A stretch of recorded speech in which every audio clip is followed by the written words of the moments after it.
नमस्कार साथियों, आप सभी का एक बार पुनः इस क्लास में स्वागत है।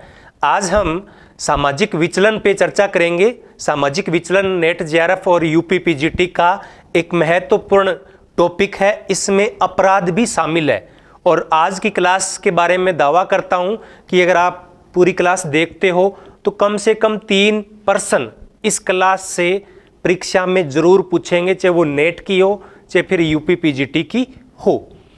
तो आज हम इस क्लास में सामाजिक विचलन के अर्थ, परिभाषा, विशेषताएं, सामाजिक विचलन के जो सिद्धांत है उन पे संक्षिप्त चर्चा करेंगे, क्योंकि वो अपराध के सिद्धांत और विचलन के सिद्धांत एक जैसे ही होते हैं, अलग अलग नहीं होते हैं।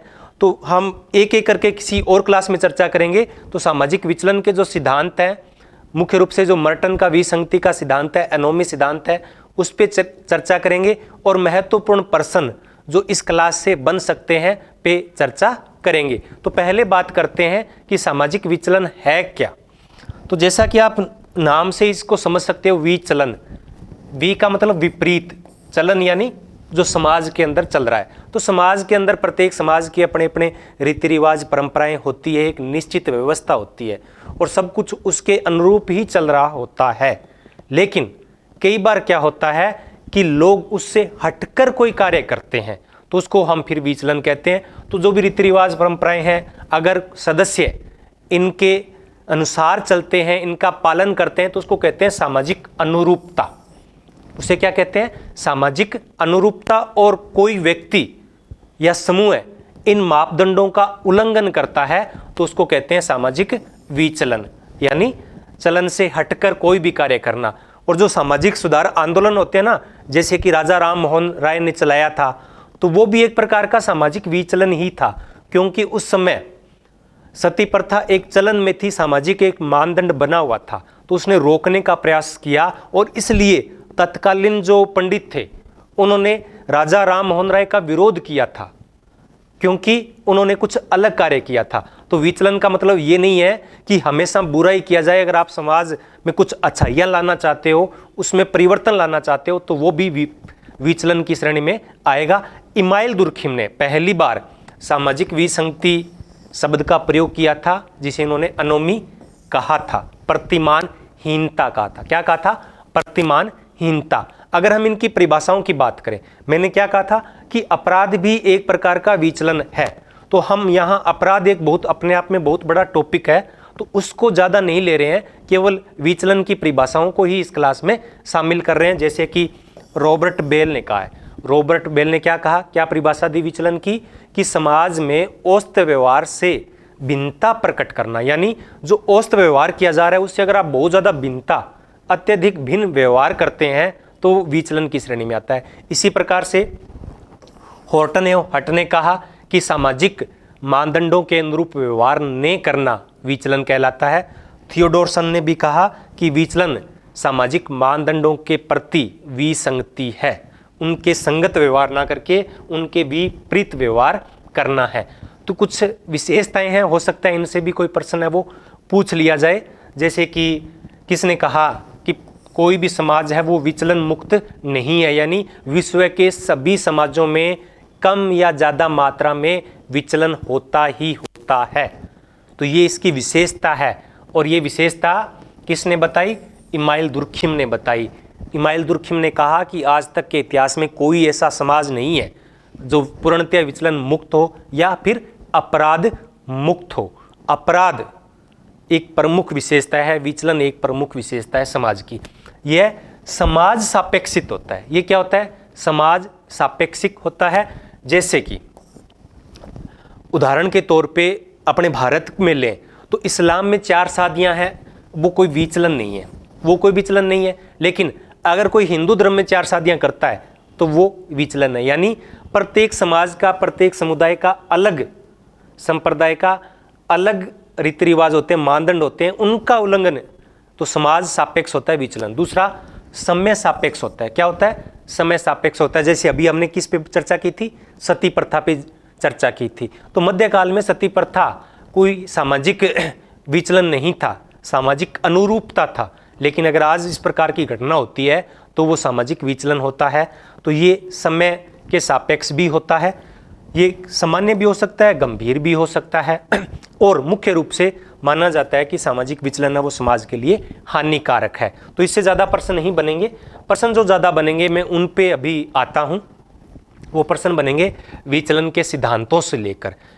तो इसके या अपराध के जो सिद्धांत है उन पे हम चर्चा करते हैं, थोड़ी थोड़ी चर्चा करेंगे। पूरे विस्तार से इनका मैं किसी अलग क्लास में चर्चा करूँगा।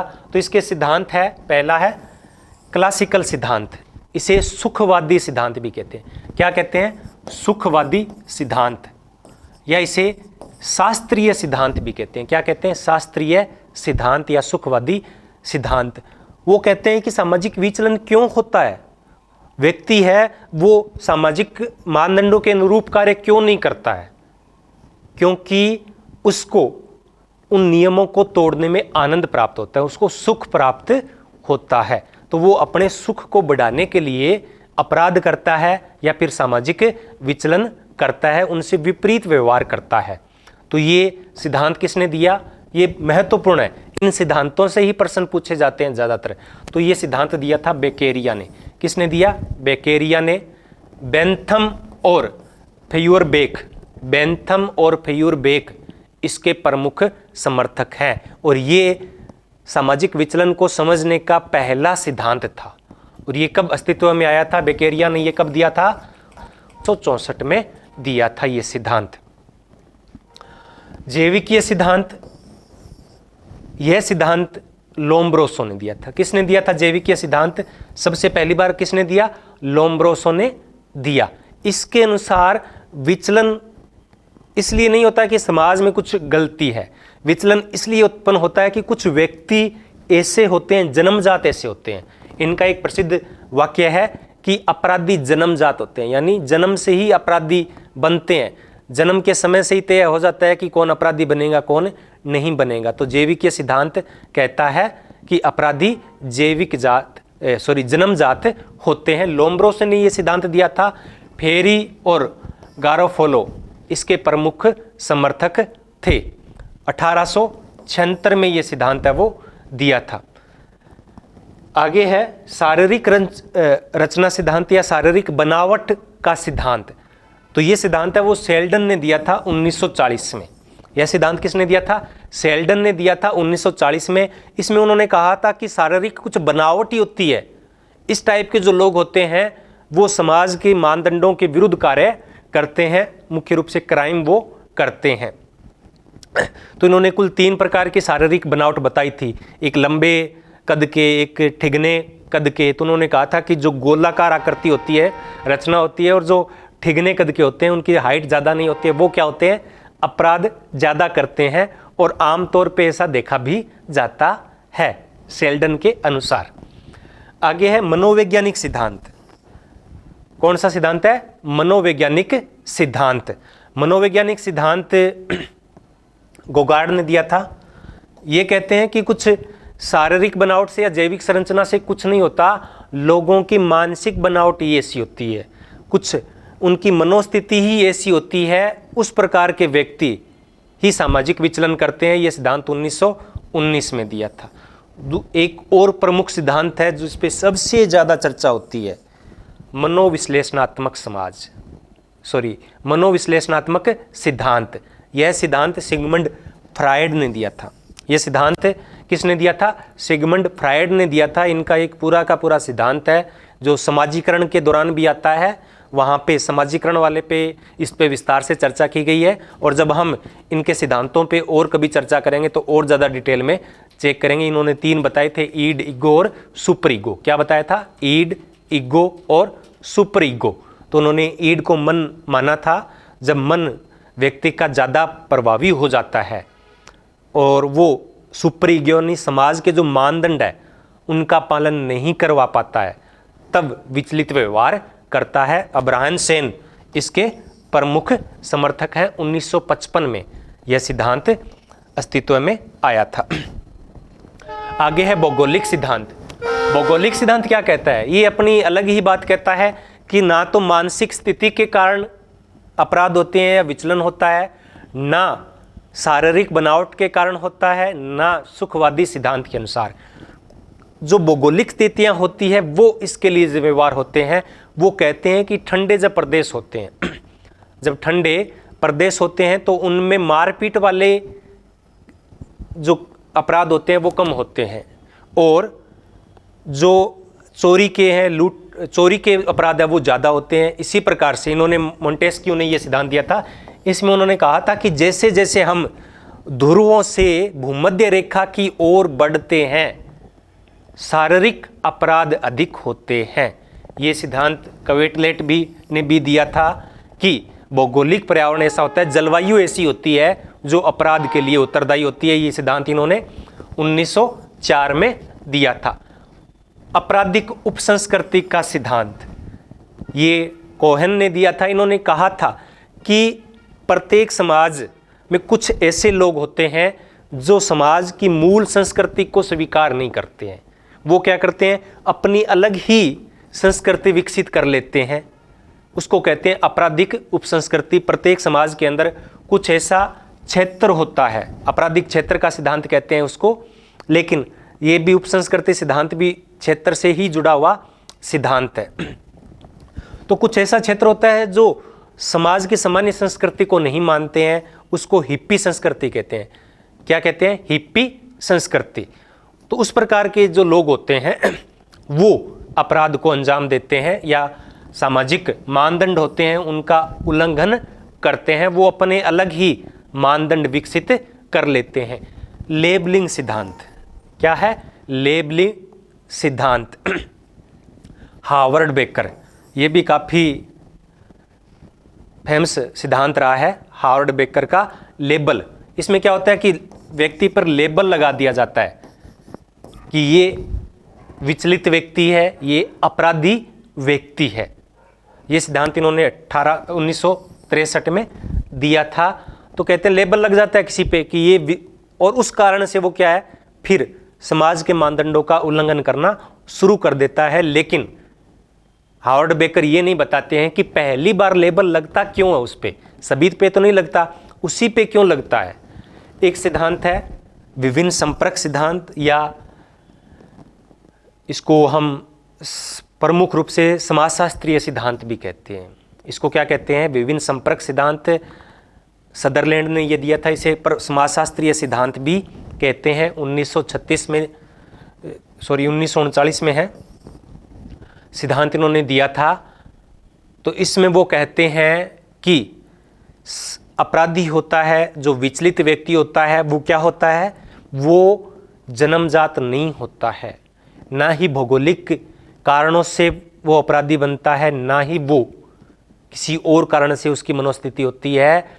अपराध सीखा हुआ व्यवहार है। अपराध कैसा व्यवहार है, सीखा हुआ है। अन्य व्यक्तियों के जब संपर्क में आता है तब व्यक्ति सीखता है क्या, विचलित व्यवहार को। जिस प्रकार से समाजीकरण के द्वारा अन्य व्यवहार सीखे जाते हैं, उसी प्रकार से विचलित व्यवहार भी सीखा जाता है। 1936 है, 39 और 40 में इनकी एक और पुस्तक आई थी जिसमें उन्होंने श्वेत वसन अपराध दिया था। क्या, कौन सा दिया था, व्हाइट कॉलर, श्वेत वसन, वसन यानी कपड़े, व्हाइट कॉलर अपराध उन्होंने सिद्धांत दिया था।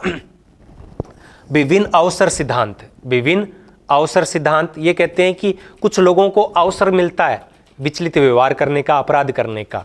तो ये सिद्धांत दिया था क्लोवार्ड एवं ओहोलिन ने 1960 में। तो ये प्रमुख सिद्धांत है, इनसे प्रश्न है वो पूछे जाते हैं कि कौन सा सिद्धांत किसने दिया या कितने प्रकार के सिद्धांत दिए।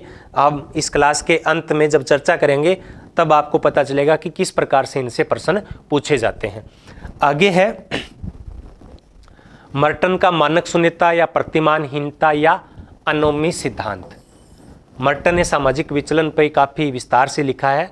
1939 में इन्होंने अपनी पुस्तक social theory and social structure में, social theory and social structure में अमेरिकी समाज का अध्ययन किया था और उसके आधार पे अपना ये सिद्धांत प्रस्तुत किया जिसे अनोमी सिद्धांत कहते हैं। अनोमी सिद्धांत है वो दो विचारकों ने दिया था, इमाइल दुर्खिम ने दिया था, वो उनका पहला है। वो क्या कहते हैं, वो कहते हैं कि समाज है वो क्या है, सामूहिक प्रतिनिधानों का विज्ञान है। समाजशास्त्र क्या है या समाज क्या है, सामूहिक चेतना है। समाज को क्या मानते हैं, वो सामूहिक चेतना मानते हैं। कौन? Email Durkheim.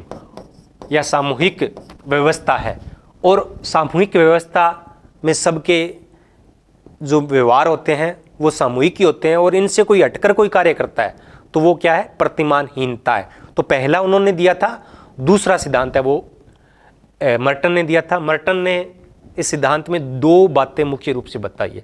अगर वो दो बातें आप समझ जाते हो तो फिर पूरा सिद्धांत है वो समझ में आ जाएगा। वो दो बातें कौन से हैं? सांस्कृतिक लक्ष्य नंबर एक क्या है? सांस्कृतिक लक्ष्य। प्रत्येक सामाजिक संरचना में, प्रत्येक समाज के अंदर कुछ ऐसे लक्ष्य होते हैं जिन्हें व्यक्ति पूरा करना चाहता है, उन लक्ष्यों को प्राप्त करना चाहता है। एग्जाम्पल के तौर पे अभी आप प्रतियोगी परीक्षा की तैयारी कर रहे हो, तो आपका लक्ष्य क्या है? आपका लक्ष्य है कि कोई जॉब प्राप्त करना, और इसके लिए एक सांस्कृतिक व्यवस्था भी बनी हुई है। और उस व्यवस्था को क्या कहते हैं? उन व्यवस्था को कहते हैं संस्थागत साधन। अब साधन क्या है? कि हम कंपटीशन की तैयारी करें, उसको पूरा करें, उसमें हमारा चयन हो, फिर हम सरकारी नौकरी को प्राप्त करें। कोई भी लक्ष्य होता है, पैसा कमाना हो सकता है, एक अच्छा नागरिक बनना हो सकता है, कोई भी लक्ष्य होता है, और उसके लिए समाज साधन भी उपलब्ध करवाता है। जब ये सांस्कृतिक लक्ष्य और संस्थागत साधन में विघटन उत्पन्न होता है, संतुलन भंग हो जाता है, तब विचलन की स्थिति उत्पन्न होती है, तब विसंगति की स्थिति उत्पन्न होती है। इसे ही एनोमी कहा है। तो उन्होंने सांस्कृतिक लक्ष्य और संस्थागत साधनों को लेकर कुल 5 दशाएं बताई है। कितनी दशाएं बताई? 5 दशा बताई। इनमें से पहली दशा को छोड़कर, पहली दशा कौन सी थी? अनुकूलन की दशा थी। इसको छोड़कर बाकी जो सारी दशाएं हैं, इसको उन्होंने क्या कहा है? सामाजिक विचलन कहा है। अनुकूलन को छोड़कर बाकी जो 4 है, 1 2 3 4, ये सामाजिक विचलन की श्रेणी में आते हैं। यहाँ प्लस से मतलब होता है कि स्वीकृति से है, और माइनस से मतलब अस्वीकृति से है। जैसे कि अनुकूलन कब होता है? जब सांस्कृतिक लक्ष्य और संस्थागत साधनों में, सांस्कृतिक लक्ष्य और संस्थागत साधनों में क्या होता है? अनुकूलन होता है। दोनों में स्वीकृति होती है, यानी किसी उचित साधन से किसी चीज़ को प्राप्त करना। जैसे कि अभी आप प्रतियोगी पीजीटी सोशियोलॉजी की तैयारी कर रहे होंगे, या नेट जेआरएफ एग्ज़ाम को आप क्लियर करना चाहते हो, तो आप क्या करोगे कि अच्छे तरीके से जो सरकार का सिस्टम बना हुआ है उसके तहत आप जाकर वहाँ एग्ज़ाम दोगे, और हो सकता है आप मेहनत करो तो आपका चयन हो जाए। तो ये तो एक अच्छा तरीका है। तो ये अनुरूपता है, ये विचलन की श्रेणी में नहीं आता है। दूसरा आता है नवाचार। क्या आता है? नवाचार। तो इसमें क्या होता है? हम सांस्कृतिक लक्ष्यों को तो स्वीकार करते हैं, हम पीजीटी सोशियोलॉजी या नेट के एग्जाम को तो स्वीकार करते हैं, लेकिन इसकी जो परीक्षा होती है, जो साधन है यानी परीक्षा, उसको स्वीकार नहीं करते हैं। हम क्या करते हैं? नकल करके, या किसी को बोलेंगे कि 2 लाख रुपए ले, 4 लाख रुपए ले, मेरे को पेपर ला दे, मैं पेपर हल कर दूंगा, या बैकडोर से कोई भी आप प्रयास अगर करोगे, नकल करना हो सकता है या कुछ और हो सकता है, करप्शन, भ्रष्टाचार जो भी है, यानी पैसे प्राप्त करना है। सरकार किसी कर्मचारी को अगर सैलरी मिल रही है तो वो क्या है? एक सही साधन है पैसे प्राप्त करने का। लेकिन अगर कोई कर्मचारी रिश्वत लेता है, करप्शन करता है, भ्रष्टाचार करता है, तो वो क्या होगा? वो नवाचार की श्रेणी में आते हैं। उसमें सांस्कृतिक लक्ष्यों को तो स्वीकार करते हैं, लेकिन साधन को स्वीकार नहीं करते। संस्कारिता या कर्मकांडिता, कर्मकांडवाद, तो इसमें क्या होता है? इसमें सांस्कृतिक लक्ष्यों पे ध्यान नहीं दिया जाता है।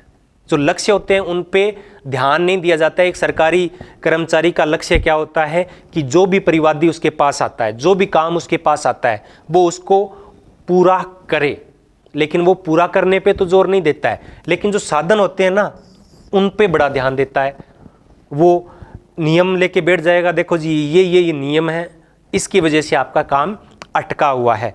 तो वो क्या है? लकीर के फकीर होते हैं, काम को करना नहीं चाहते, यानी लक्ष्य को प्राप्त नहीं करना चाहते, लेकिन साधन को नहीं छोड़ते, साधन को छोड़ भी नहीं सकते।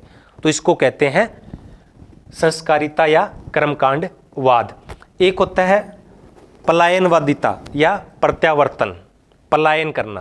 तो इसमें क्या होता है कि ना तो व्यक्ति लक्ष्यों को स्वीकार करता है। एक लक्ष्य होता है, जैसे कि एक पति है तो उसका लक्ष्य क्या होता है कि वो अपने परिवार की, जो परिवार का मुख्य होता है उसका लक्ष्य क्या है कि परिवार की वो सही प्रकार से देखभाल करे, उनका सही तरीके से पालन पोषण करे। तो ये लक्ष्य लेकिन वो स्वीकार नहीं करता है, और ना ही वो साधन अपनाता है, लक्ष्य स्वीकार ही नहीं करता है, साधन को अपनाता ही नहीं है। वो क्या कर देता है, दारू पीना स्टार्ट कर देता है, या फिर वो क्या करता है, संसार को छोड़कर सन्यासी बन जाता है। तो इसमें किस में आता है, वो पलायनवादी में आता है। फिर क्या होता है, विद्रोही। जो हम अपराधी उपसंस्कृति की बात कर रहे थे वो उनको मानते हैं विद्रोही। वो क्या करते हैं, सांस्कृतिक लक्ष्यों को और संस्थागत साधनों दोनों को ही अस्वीकार कर देते हैं, और क्या करते हैं, अपने नए लक्ष्य बना लेते हैं और नए साधन बना लेते हैं। वो कहते हैं हमें पैसा जुटाना है, किससे करके, चोरी करके, मारपीट करके, लूट करके। तो उनके लक्ष्य भी नए हो जाते हैं और संस्थागत भी नए हो जाते हैं, जैसे कि हिप्पी कल्चर जिसको बोलते हैं, आतंकवादी जिनको बोलते हैं। तो ये मर्टन का सिद्धांत था। अब बात करते हैं कि विचलन से संबंधित प्रमुख प्रश्न कौन कौन से हैं। जरूर इनमें से मुझे उम्मीद है कि कुल 30 प्रश्न है और 30 में से 1-2 प्रश्न है वो आपकी परीक्षा में जरूर पूछे जाते हैं, हर किसी परीक्षा में पूछे जाते हैं। तो किसने कहा कि विचलन या विपथगामी व्यवहार मानदंडों का जानबूझकर किया गया उल्लंघन है? किसने कहा कि विचलन या विपथगामी व्यवहार मानदंडों का जानबूझकर किया गया उल्लंघन है? जानबूझकर, अपने आप नहीं, जानबूझकर किया गया उल्लंघन है। ये परिभाषा किसने दी? ये परिभाषा दी जॉनसन ने। किन्होंने दी? जॉनसन ने दी है। जब कोई व्यक्ति मानसिक रूप से विचलित होकर मूल्य विहीन कार्य करने लगे तो वह विचलित व्यवहार कहलाता है। तो ये अवधारणा किसने दी? ये अवधारणा है वो मनोवैज्ञानिक अवधारणा है। क्या है? मनोवैज्ञानिक अवधारणा है। क्यों? क्योंकि इसमें मानसिक शब्द आया है। मेटा स्पेंसर ने विचलन के कितने प्रकार बताए? मेटा स्पेंसर ने विचलन के कितने प्रकार बताए? 4 प्रकार बताए। कितने प्रकार बताए थे? 4 प्रकार बताए थे। किसके अनुसार निम्न वर्ग से संबंधित युवा वर्ग में विचलन सबसे अधिक होता है? तो इसने कहा कि निम्न वर्ग से रिलेटेड जो युवा होते हैं वो सबसे अधिक विचलित व्यवहार करते हैं, और इनकी संस्कृति को ही कोहन ने विचलित उपसंस्कृति या आपराधिक उपसंस्कृति कहा है। किसने कहा? अल्बर्ट कोहन ने। किसने कहा कि सांस्कृतिक लक्ष्यों और संस्थागत साधनों में ही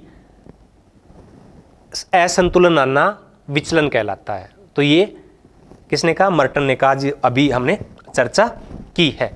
जब सांस्कृतिक लक्ष्यों को तो प्राप्त करता है लेकिन संस्थागत साधनों को अस्वीकार करता है तो उस स्थिति को क्या कहते हैं? उसे कहते हैं नवाचार, नकल करना, करप्शन करना।